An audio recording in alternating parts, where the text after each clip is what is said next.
You're gonna go ahead and do it. What you're gonna do? You're gonna hold on. While you do this, you gotta put your hand on the case itself, kind of ground yourself. And you're gonna go ahead and.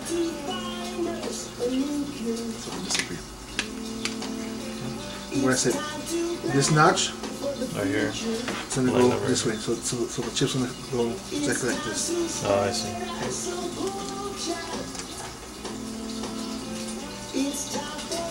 Here, let me take out the plastic here for you.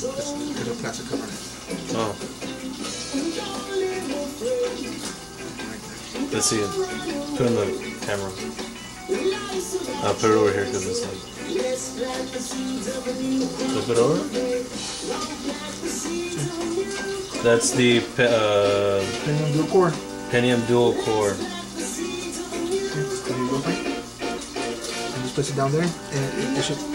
There's no pins that are gonna bend. There's no nothing. Make sure you keep touching the case at all times. Okay. Once it's in, go ahead and close it.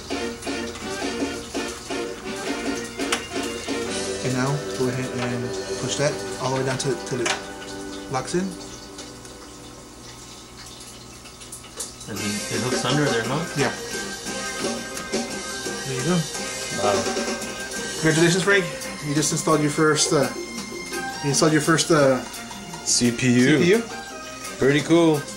Now we're gonna go ahead and put the fan. And this one, I don't know. This one we need the instructions, so I'm gonna need to pause the video for the.